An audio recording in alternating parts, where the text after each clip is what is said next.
Okay, let's test. Yay, it works. That's great. Step number one.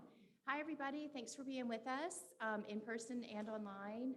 We have a great session tonight. Our speaker, Dr. Adrienne Dixson, comes to us from New Orleans, not originally from New Orleans. I'll let her explain a little bit about herself to you, but we appreciate her being here, and I'm sure at the end she will welcome your questions at that time. Thank you.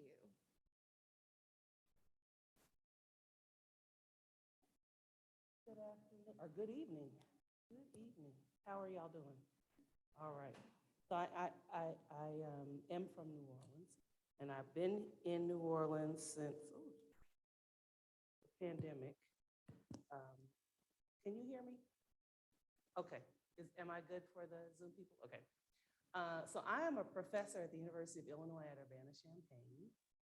I'm on leave now, working at the National Science Foundation as a program officer in a new program at the National Science Foundation called the Racial Equity Program Description, where we're trying to understand and ask researchers to help us understand we want them to help us advance racial equity and address systemic racism in STEM education. So it's a new program. I'm excited to be there. And you all are lovely. I'm happy to not be on campus this year after having been away since 2020. So I have not been back on my campus since February of 2020.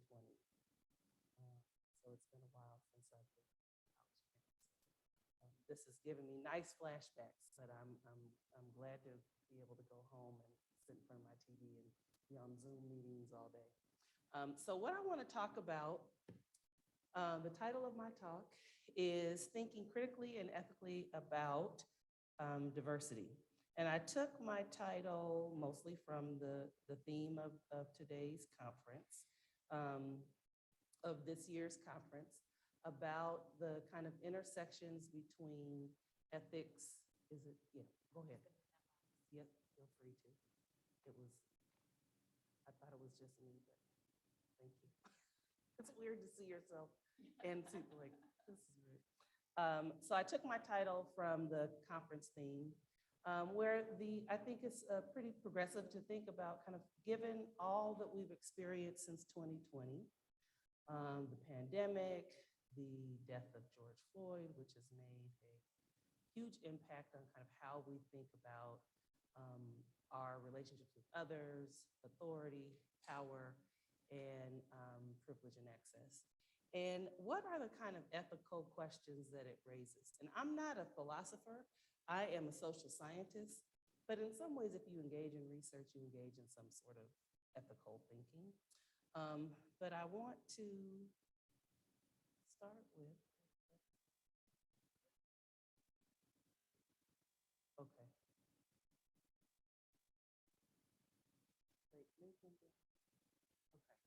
I haven't been gone that long. So in the social sciences, we have tended to kind of try to understand structures that create opportunities and structures that foreclose opportunities and make sense of people who are in those structures and how they act in structures. And Padilla and Lindholm argue that the kind of predominant perspective from the social sciences has been that people of color lack the ability or their characteristics relative to kind of the majority population.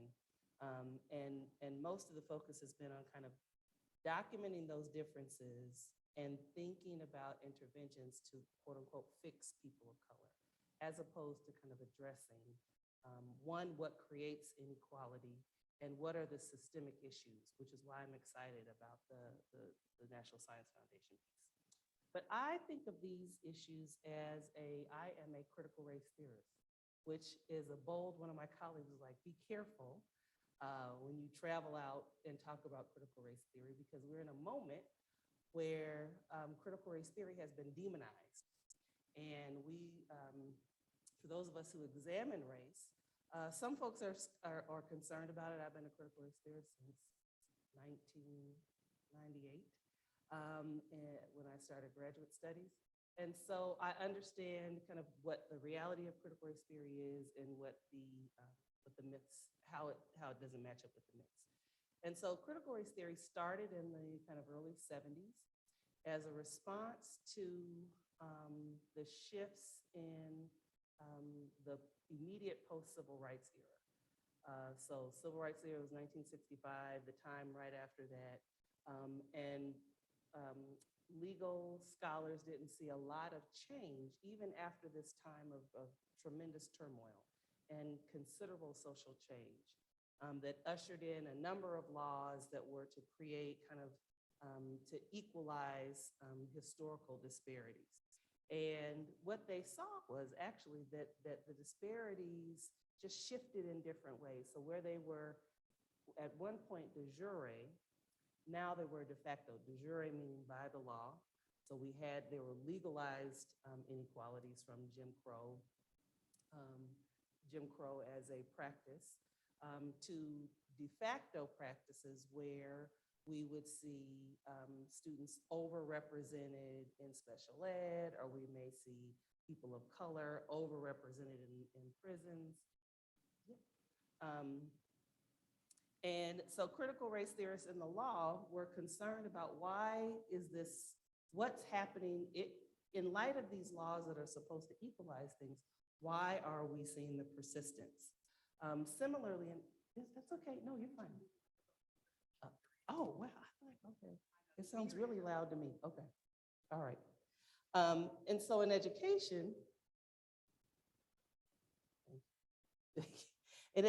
we're similarly concerned with, after the 1954 Brown decision, why would, again, we see fewer students of color in going to college, fewer students of color in our large state colleges, why we see disparities in employment rates, et cetera, et cetera.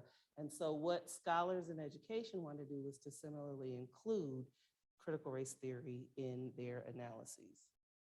So I'm not going to be, this won't be like an academic lecture, I promise, like you're in class. But I'm a professor, so we talk a lot, it just happens. So critical race theory, now I want to take this moment because it sounds like it's like the boogeyman.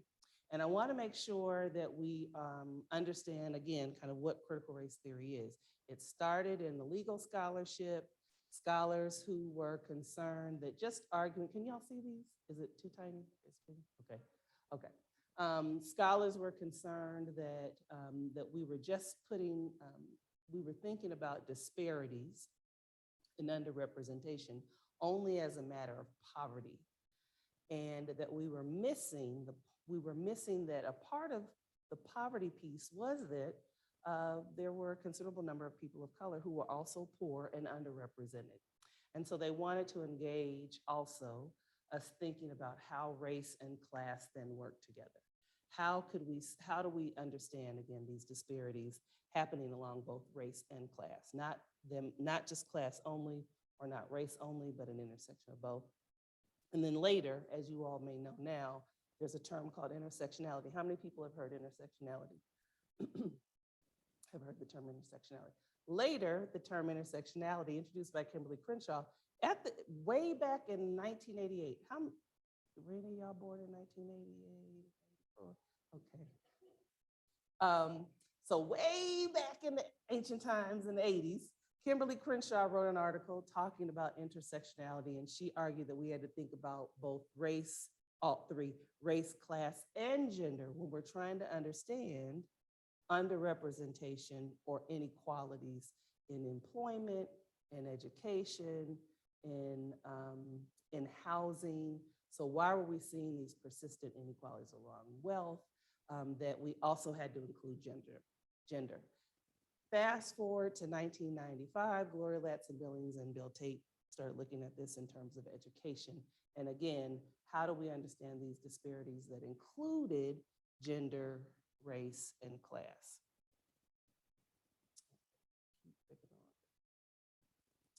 So for critical race theory, it uses a number of perspectives.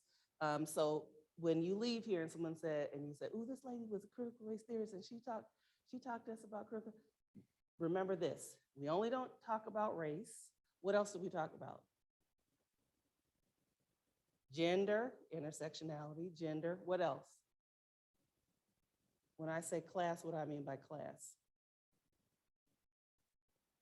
Social class, like what? Give me an example of social class.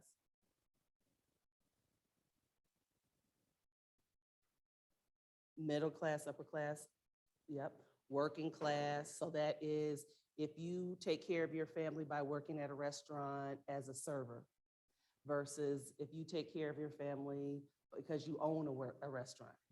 Those are differences in class, right? If you are the principal versus you are the custodian at a school. Those are class differences. So critical race theory takes all of that into consideration, and gender and race. So it's not only about race, and it doesn't demonize any particular group. It tries to understand, why do we have disparities, and again, underrepresentations across different domains, employment, school, housing, wealth, that seems to map really neatly. We can almost predict who's going to not be in the room based on race, class, and gender. That's what critical race theory looks at. So it's interdisciplinary, sociologists, it's informed by sociology and literacy, or literary theory, philosophy, and history. And people in education in a number of fields have started to use critical race theory. And we privilege, meaning we believe and we hold and we center the experiences and the voices of people who often are on the receiving end of inequality. So when it says supports indigenous ways of knowing, it's where people are located, they're original to a space. So it may be a community on the south side of Chicago. It may be in uptown New Orleans. It might be as here in Greenville. Maybe there's a place here where there are people who have been original here. You think about the Sea Islands, right?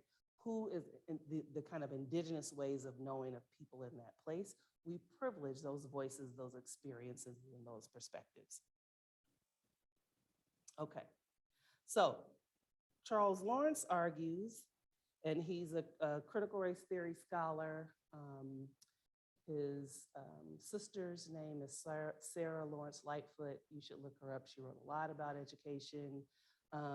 And he is a professor now at the University of Hawaii. He says that critical race theory focuses on the persistence of conditions created by and traditionally associated with racist practice, as opposed to liberal theory, which promotes the equality of individuals through a process, meaning if we create an application process and everybody can apply, that's liberal theory.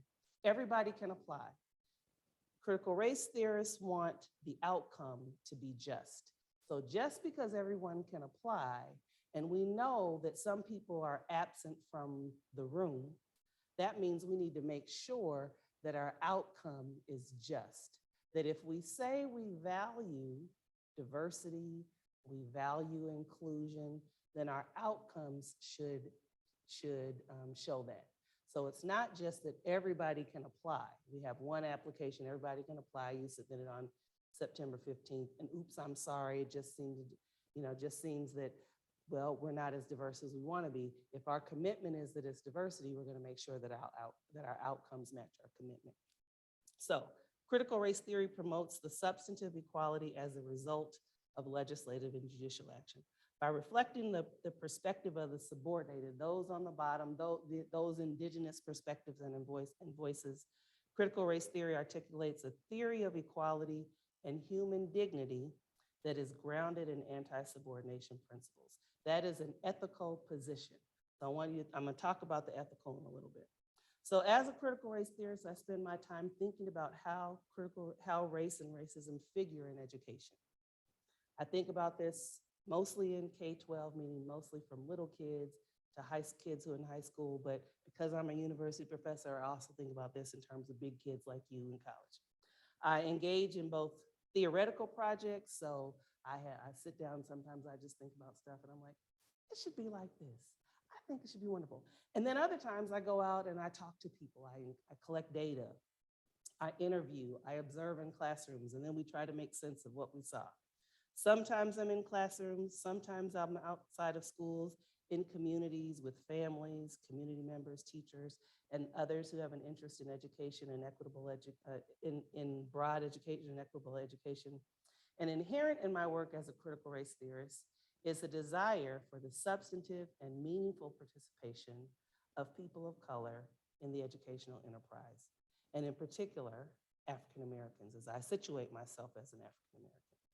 To be clear, and given the misinformation about critical race theory, my work as a critical race theory scholar focuses specifically on the educational experiences and opportunities of African Americans.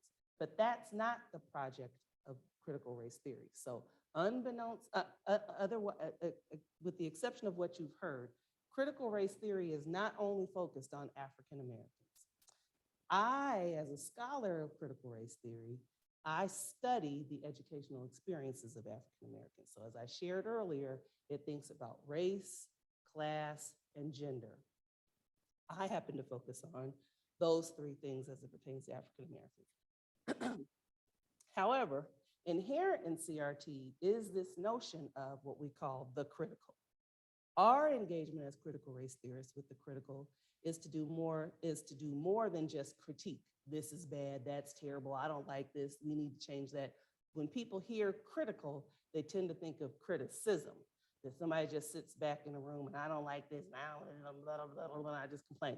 No, but to move, we want to move to a more form of material equity, meaning the equity of outcome. So we want more than a process, we want the outcome to be just and fair. Thus, in many ways, CRT finds common ground with what many accept as quote unquote critical thinking. So there's so Scriven and Paul, Michael Scriven and I can't remember Paul's first name, define critical thinking as the intellectually disciplined process of actively and skillfully conceptualizing, analyzing, synthesizing, evaluating information gathered from or generated by observation, experience, reflection, reasoning, or communication as a guide to belief and action. Thus, for me and my CRT colleagues, this disciplined process of conceptualizing, applying, analyzing, and looking at information, and in our case, how race impacts education, and for me, how race impacts education for African Americans, is indeed an act of critical thinking. Moreover, Scriven and Paul suggest that this critical thinking is a guide to belief and action. One important feature of critical race theory is this notion of social change that is action informed by critical thinking.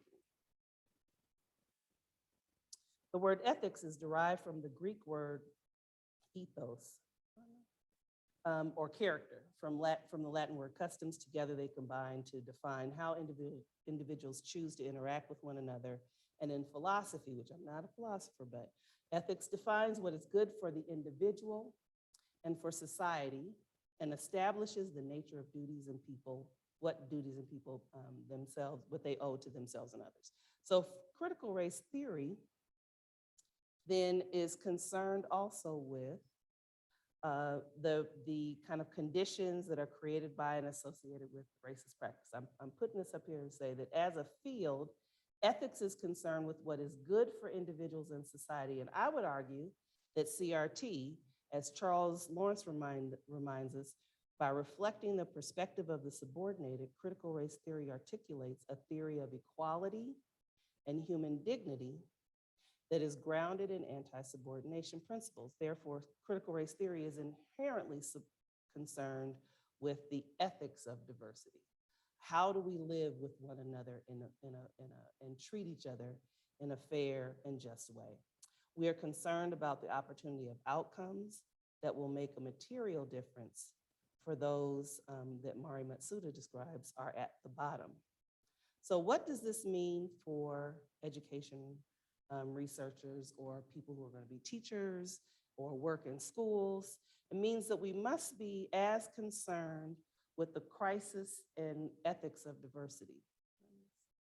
Okay, so Mari Matsuda tells us to look at the bottom. Okay, so this is, can anybody tell me what this slide is?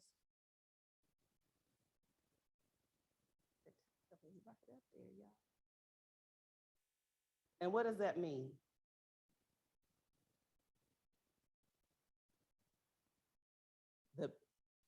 So we want to be, we need to be just as concerned by this as a crisis of our ethics and our critical thinking as we are about this. Does anybody know this scene? You know where this is from? Can you tell us? Huh? What is it? What happened?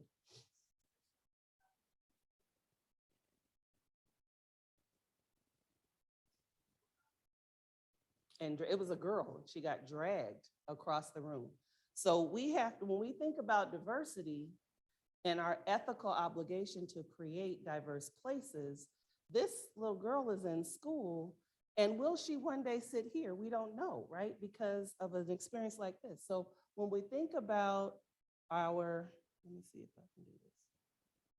When we think about this demographics, it looks abstract and people will analyze and study and do a number of, we'll open this, we'll have this program or this program, but we have to think about this crisis as much as we think about this crisis and how they're related. And this is kind of, again, the intersection of our diversity and our ethics. How do we feel ethically and what can we do about situations like this where a child is dragged literally by a grown man, and how it impacts what happens here. How do we think about these two issues through our critical thinking skills and as we search for ethical outcomes? We also have to create those spaces again for those who are at the bottom. Do we have, what is her story? Do we know her story? Have we heard her perspective?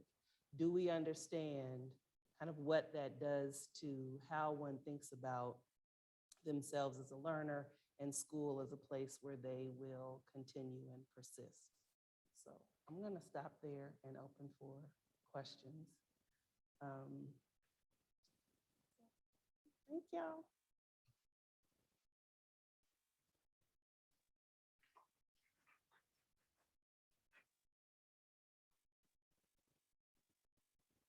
Questions?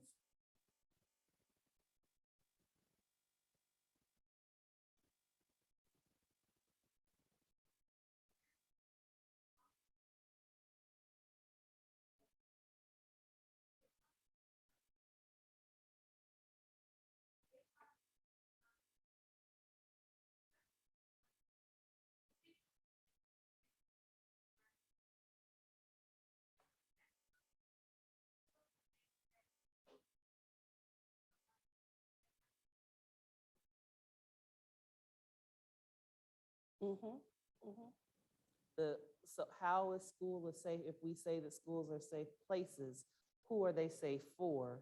And how are we creating them to be safe? And if we think about them as safe only if there are police there, who again is, who is safe in that space, right? What else?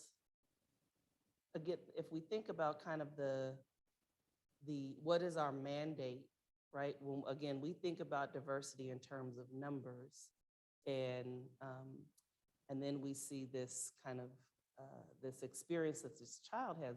Is there an ethical mandate for us as educators for both? What is the ethical mandate in terms of the demographics of Clemson? Do you know what I mean by ethical mandate? So what do we need to do? So if we accept that our definition of ethics is that we have a responsibility, right? Ethics, let me read it to you. So ethics defines what is good for the individual and society and establishes the nature of duties that people owe themselves and one another. So if you were, as a student at Clemson University and you saw those demographics, what responsibility do we owe to not just ourselves, but to others to make it a place where everyone is included and can participate, and they can only participate if they're here. So that's what I mean by the ethical mandate. What is the ethical mandate for you as students that Clemson can be a place where everyone is welcome and included and present, right? You have to have people here in order to include them. Yeah.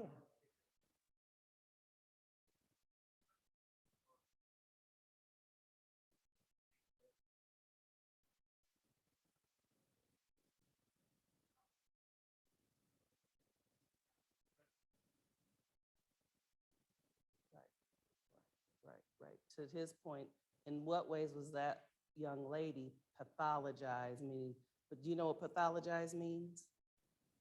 A pathology? Venture a guess. What do you think? What do you think pathology means? It's the study of. Ology is the study of.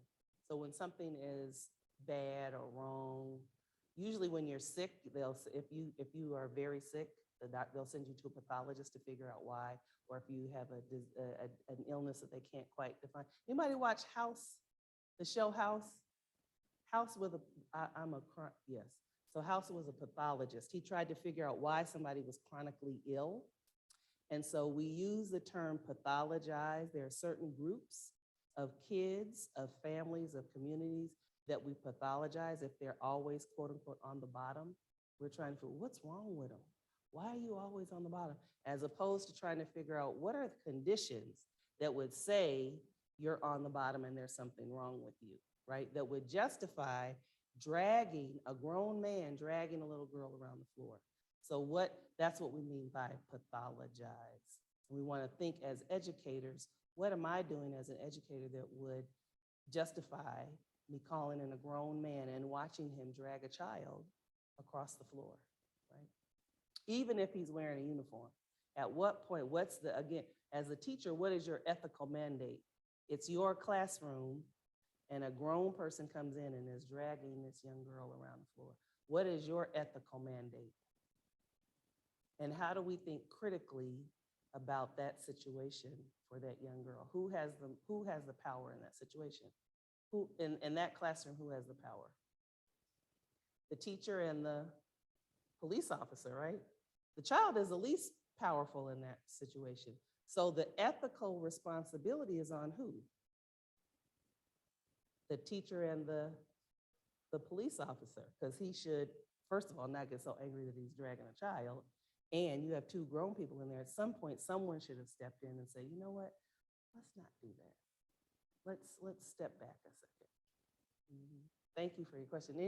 Any other thoughts about, yes?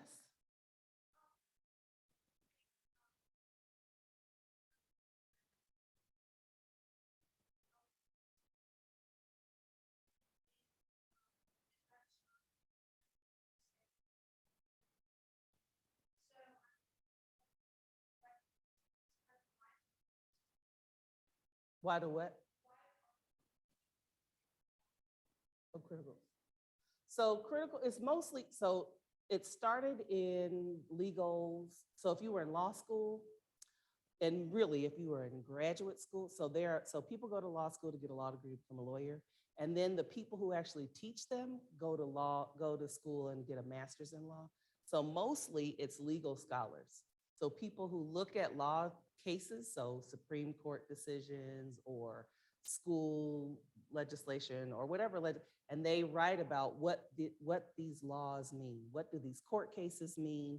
And so critical race theorists were basically law professors who would study court cases and they would say, okay, well, this is why we see this happening. And this set of legal decisions are going to impact us in this way. So most people wouldn't have read critical race theory, original critical race theory, unless you were in law school, and really unless you were in graduate school. So in 1995, Gloria Ladson-Billings and Bill Tate, they're both professors at the University of Wisconsin. Full disclosure, they were both my professors. I went to Wisconsin. They started using critical race theory to understand education and why we were seeing situations like this. So this isn't the first time, it's just now we have cell phones, right? But disparities in special education or in school discipline. So if you think back at your own, you don't have to tell me, but just if you reflect on your own experiences, you could probably name kids who were always in school suspension, right? If you look back, just if you kids who were always put out of class, even in who wasn't in your class, if you were in AP classes or in honors classes, who wasn't there, right? So we started to think in education, why is that so? And why can we predict who's not in AP, who's not in honors, who's getting suspended, who's in special ed? We can predict those things. And it wasn't, critical race theorists argued it wasn't by chance. Well, again, that's people who study education were mostly writing about it. So it wouldn't have trickled down. You wouldn't have read about it necessarily in, US history, 11th grade US history. Because it wasn't designed for high school kids. It was really for people who sit around and think about big ideas in education and write articles. And so it is a little surprising that there's this critical race theory, because it's really not something that the average student, or even, you're getting trained to be teachers now? Are y'all reading critical race theory in your classes? Right.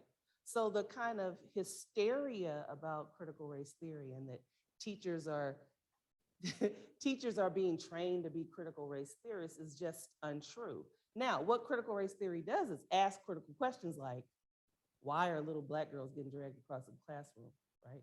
What's happening in the classroom that 1A would allow a grown person to come in and drag a girl around? How could her behavior be so outside the pale that it would justify physical force like that in a school that's supposed to be a safe place, right? So who are schools safe for? Now, we would look at those kinds of things and we would ask, because I used to work with teachers, I would ask, what are we doing in our practice that creates a classroom where a child would want to act out? Because we're the ones with the power, right? Children are just children. Now, I taught sixth graders and they crazy and they drove me crazy, but they were still children, right? I was the adult. I was the adult in the room. So what am I doing in my classroom that either I get so frustrated I'm gonna call the police on a child, or what am I doing in my classroom that kids are just acting out? Because ultimately it's my responsibility, it's my classroom. So you may not have heard about CRT in your teacher prep classes because it's not really designed for that. It's not really designed for that. But we would hope that you would ask critical questions about your practice or the climate in your school, or why we might see disparities. Why are always, when we look at ISS, why is it always the Black and Latino boys in ISS? Like, what's happening in school? Because again, kids are the least powerful. So something is happening with grown people that they are punishing children in this way, right? Yes.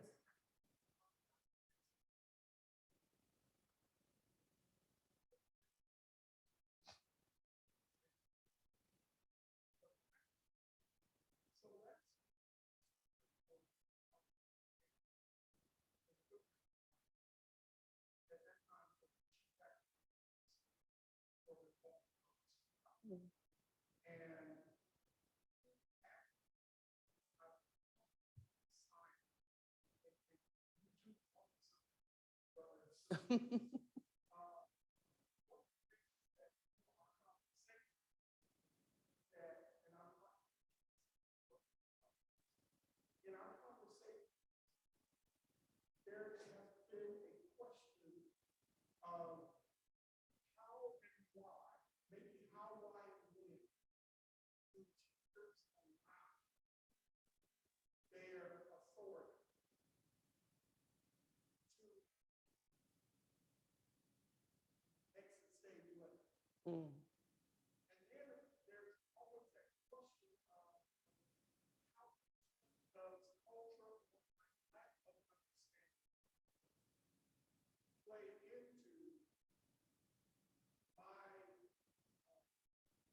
Mhm, mhm, mhm.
So we know a couple things just empirically from research. One, that teachers all, and this has been a kind of a consistent finding for over 20 years, that teachers, there's the National Center for Education Sciences, education statistics, they send out a survey every year and ask teachers, do you feel prepared to teach students who are different from you? And for the past, for at least 20 years, 25 years, the answer has been no. That's been a consistent finding, is that teachers feel they weren't prepared to teach their students who are different from them. So we know that empirically.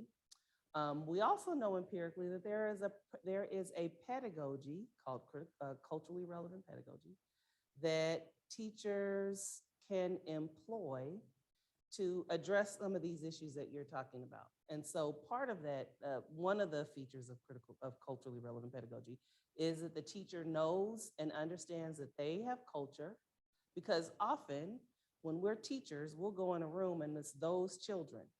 I'm the normal, I'm neutral, I'm ground zero, and they're the things that are, they orbit around me, right? I'm the normal one and they're the ones that are different. And what we say in culturally relevant pedagogy is that you have a cultural lens that you bring to the classroom, just like your students do. You have a language, you have a set of beliefs, you have a set of practices that come from a whole host of places. Some of it is your ethnic culture, some of it is regional culture, some of it is your family culture, and they're just practices. And that for you that's your lens of what's normal. And then you're in a room with 30 other people who bring those sensibilities too. And we have to figure out, how are we going to orchestrate all of this in 50 minutes, 80 minutes, 6 hours, whatever it is a day, and do this thing called teaching and learning. And so from a culturally relevant perspective, we would say that first it starts with that you have a cultural lens. And that is often difficult for most people. I'm just normal, I'm just me. But your normal means that I'm not like you if my normal and your normal are different. So we're the battling of the normal. It's a battle of the normals, right? And who's gonna win? If you're the adult, you're always gonna win. That's what I tell teachers. You're the adult, so you're always gonna have more power than the kids. Even though they outnumber you, you're still gonna have the most power. And so it's a matter of learning then, what is the normal that your kids bring? What is their normal? And then you all have to figure out how do we match our normals? Instead of battling our normals, how do we match our normals? And it might be around language. And for teachers, again, because we're trained to use a certain kind of language and register, it's when a child comes and they speak their language, we don't always accept it. And so we'll say, no, we don't say that. No, you don't say that. And so a kid is learning that, oh, my normal is abnormal. Schools are very dangerous. They're not often the safe places that they should be. They become, because it's the first time kids are away from their families. And if you teach little kids, the stakes are even higher, right? In many cultures, children don't leave their family. It's abnormal to send your kid to a preschool or to nursery, because you stay with grandma or auntie or mom all day long, or a huge extended family. And so it's an incredible amount of responsibility if you teach little kids, because this is the first time they're outside of the safe cocoon of their family, where they are normal. All that is normal. I know this. And then they encounter you and you're like, no, we don't do that. No, we don't do that. And then they're starting to learn, oh, I'm not normal. So schools are very high stakes places, and we often don't think about that. And I taught sixth graders, and my principal would always say, because our school went up to sixth grade, that my job was to fix everything that happened before sixth grade. And that's a lot that happens before sixth grade. And that's not all bad. But again, if you think about this little person in front of you is leaving the safety and the comfort and the familiarity. Sometimes it's not, but we're gonna assume that they're leaving the safety net of their home and they're coming to a place that's strange. How are we affirming who they are? and not making their normal abnormal, right? Or making your normal the way that they have to be. They now have to adapt to your way of being. They can no longer be themselves. And that's often what happens in school. And I always say for kids of color in inner cities or, in urban schools, is that they vote with their behavior. So they don't have a language to say, I don't agree with how you're situating me in this context, right? So they'll be like, use choice language, they'll put their head down, they won't do the work, they might walk out of the room. That's kid language. That's the vocabulary that they have to let you know that this place is not affirming me and I don't feel safe. And if I don't feel safe, I'm gonna use whatever is at my disposal to somehow control my environment. And so we just have to be cognizant, and often, young teachers don't feel that they have power, but you have an incredible amount of power to, again, affirm a child. And if you teach big kids like me, again, I would have kids who had 5 years of whatever it was, right? It could be good, bad, and ugly. If fifth grade was terrible, I was getting the results of a terrible fifth grade, right? And fourth grade was because again, kids, a year is a long time. So they don't remember fourth grade, they remember fifth grade. And fifth grade was horrible, so now you catching it, right? So we have to remember that we have the power to make whatever grade we have them. I always tell my students, if you teach second grade, make it the best second grade year of their lives, because they should only have one. And if they have another second grade, that's on you, that's not on them. You're the adult, you're the one who was responsible. So we want our children to have the best year that they're with us. And that should be, that's our moment to make it the best time of their lives. And I think often it's those conflicts because teachers, again, don't recognize who they are, that they're people, right? Who come with sensibilities and assumptions. And, we think that teachers are just these, neutral beings, and they're full human people. And we're not often cognizant of that, right? Because we take on this, I'm the teacher, but you're still a fallible human being. Anything else?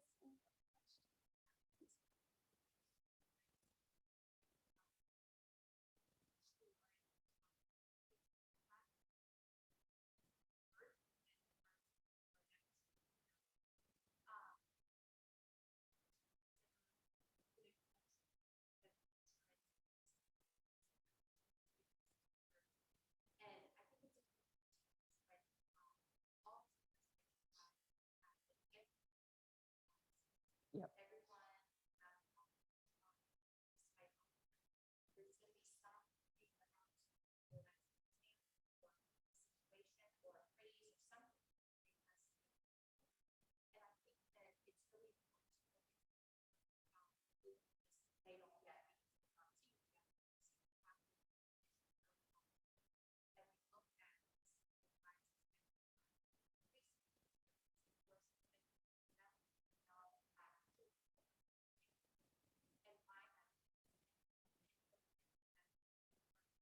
Mm-hmm. Probably Yale.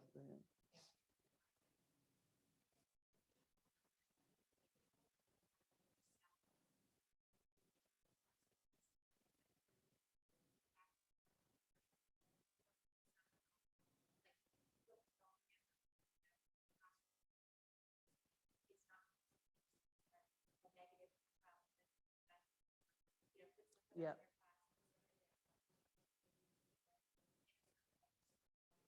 Yeah. Yes.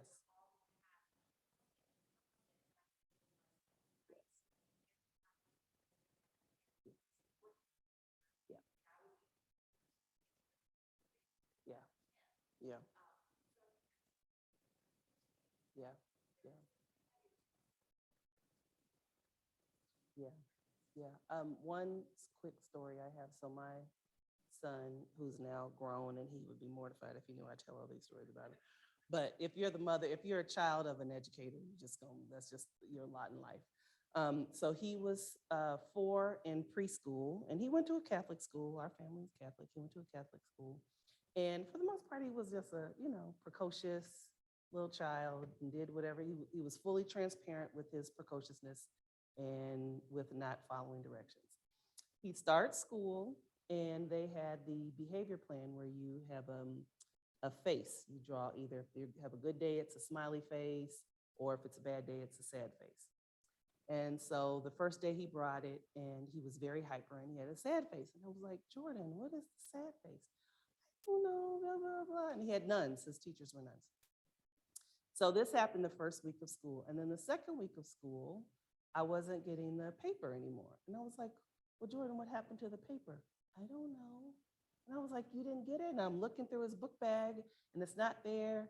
And so we have parent-teacher conferences, and the nun is like, I'm really struggling with Jordan. I was like, well, I haven't seen his behavior chart. And Jordan had started being deceptive and lying. He was throwing it away. And I said to the nun, I said, my son, I'm really worried about this, that he's now learned to lie and to be deceptive.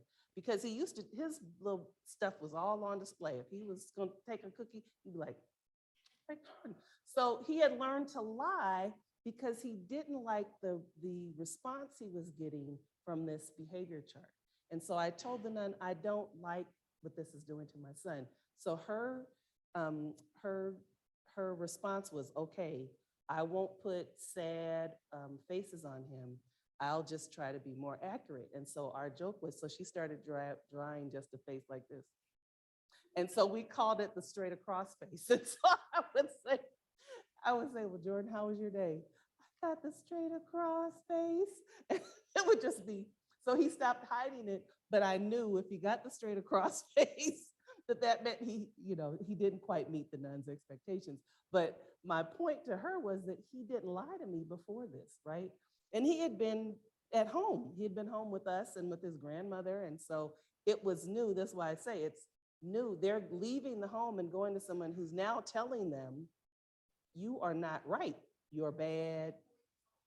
At 4, he learned this to hide. I was like, he's hiding this. I'm worried that at 4, he's learning to not, to hide things from me and not tell the truth and throw things away. And so we were able to make a funny out of it. And when we laugh about this all the time, I'll say, I'll remember, Jordan, do you remember the straight across face? But I tell this to my students to think about, again, what are we communicating to our students about them that they then internalize and believe about themselves then that there's something wrong with them. Are there questions? Oh, I was like, what's everybody looking at? Yes, I can see it. Okay. What are the best methods or practices or methods for ensuring teachers and staff implement unbiased and culturally aware behaviors for themselves and their students? And as a follow-up, would it entail including more CRT lessons in the college curriculum or teacher certification program, or are there programs that current schools can be involved in? So one of the things that's a challenge and that we don't know empirically is that we don't know if we change teachers' beliefs, does it translate into practice that's meaningful for students? We don't know that yet. It seems like it's common sense, but there's actually no research that shows, in fact, some of the research shows that the more that they're in diversity programs, the less impactful they are, which is kind of bad. But I think we just don't study that beliefs to practice piece. Yes.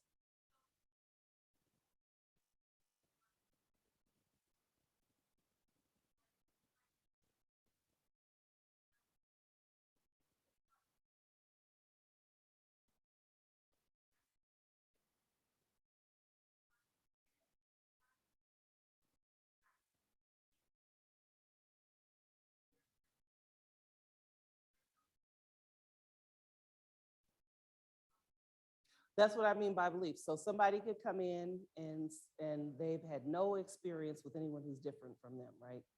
Their communities were kind of homogenous, and so they only know what they see on TV or what they've read or what they see on Twitter or Instagram or TikTok or whatever, right? And that's their perception of people. Those are beliefs. Those are beliefs. And can we change those beliefs? We don't necessarily know. So we have nearly 30 years of multicultural education research. Most of it has been done on people like you, pre-service people. Little research has been done on people who actually go into the classroom and what happens. We know that in schools, if it's not an environment, if the school doesn't also embrace diversity, and then it's harder for teachers to go in and practice the things that we've taught them in their teacher ed program, which is to be aware of your biases, blah, blah, blah. So there aren't any hard and fast practices. What we've tried to do is what we call sustained professional development. You don't need to know that, but that you'll have, when you go into a school, you'll have professional development days. We believe that if we keep working with teachers over time on these things, that it should inform their practice. But we do know that that we need to do something, right? Because you all tell us when you do, and you too will do this when you have your survey, they didn't prepare me to teach people who are different than me. No matter what we try to do, folks feel unprepared. So to your question, I don't know if CRT can help. In part, I'm just being, pragmatic because of the laws, the anti-CRT laws that have cropped up in 36 states, and I'm sure it's here in South Carolina. They have one coming in Louisiana, in Illinois. There's a legislation being introduced. It may not pass in Illinois. It'll probably pass in Louisiana. I used to be at Ohio State. It was introduced in Ohio. I'm not sure if it passed or not, but they're anti-CRT laws. So I don't know if just pragmatically, if you would want to include CRT, although I think you can look at race. And again, what do we do in a classroom? If you were to see that video of that young girl, how do you blame the child? How does anyone say she deserves that and it's her fault? Even if she was cutting up, how do you justify that? So that would be something that one could use, right, in a teacher ed program, even in a classroom management course. At what point do you call the police on a child? And then as a teacher, do you just watch the police drag a child across the room? So I don't know if you would want to formally introduce critical race theory, just given the political climate. And I think that's a decision that deans and provosts and presidents have to make if they want to take that on. But it doesn't stop you from kind of looking at scenarios and thinking about them from a variety of perspectives. What else? Okay.